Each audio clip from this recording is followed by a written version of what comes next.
School service কমিশনের নিয়োগ দুর্নীতিকাণ্ডে এবার বড় খবর সামনে এলো। সি গ্রুপটি নবম, দশম এবং একাদশ, দ্বাদশ যে সমস্ত চাকরি প্রার্থীরা আছেন তাদের নিয়ে একটি গুরুত্বপূর্ণ আপডেট উঠে আসছে এই মুহূর্তে। আজকে গ্রুপ সি এবং গ্রুপ ডি নবম, দশম, একাদশ, দ্বাদশ ওএমআর সিট দুর্নীতি সংক্রান্ত যে মামলাটি, সেটি কিন্তু মামলা শুনানির জন্য আজকের ডেট ছিল। সেই শুনানিতে কী কী হলো তা আপডেট আজকে এই ভিডিওর মাধ্যমে দেবো। বিচারপতি দেবাংশু বসাক এবং বিচারপতি মোহাম্মদ রশিদের বিশেষ ডিভিশন বেঞ্চে সেই মামলাটি ওঠে। সেখানে এসএসসির তরফ থেকে যে সমস্ত পরীক্ষার্থীরা ছিল তাদেরকে বলা হয়েছে যে সমস্ত ওএমআর সিট উদ্ধার করেছে সিবিআই, সেই সমস্ত ওএমআর সিটগুলো চাইলে পরীক্ষার্থীরা দেখতে পারবেন।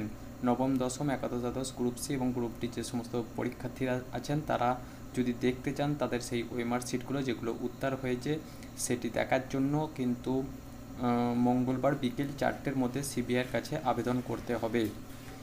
পরবর্তী মামলার শুনানির ডেট দেওয়া হয়েছে এখানে 19শে ফেব্রুয়ারি।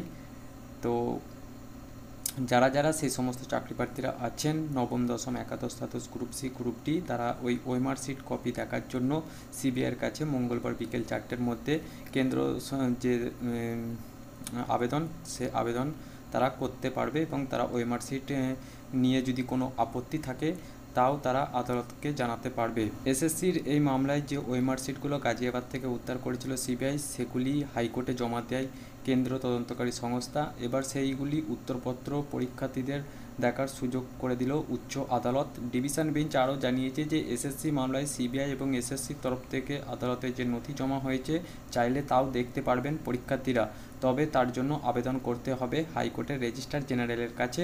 শুধু তাই নয়, সেই মামলার সঙ্গে যুক্ত নন এমন কেউ যদি মামলা সম্পর্কিত কোনো তথ্য আদালতে জমা দিতে চান তাহলে তারা দিতে পারবেন, আদালত জানিয়েছে এই ব্যাপারে। তো যারা যারা সেই সমস্ত ওএমআর সিটগুলো দেখতে চান, পরীক্ষার্থীরা এখনও আছেন যেগুলি দুর্নীতি হয়েছিল, তো তারা তাদের নম্বরের যে গরমিল বা সমস্ত কিছু যে পর্যবেক্ষণ করার জন্য যদি দরকার পড়ে তাহলে সিবিআইয়ের সঙ্গে মঙ্গলবার বিকেল 4টের মধ্যে আবেদন আপনারা করতে পারেন।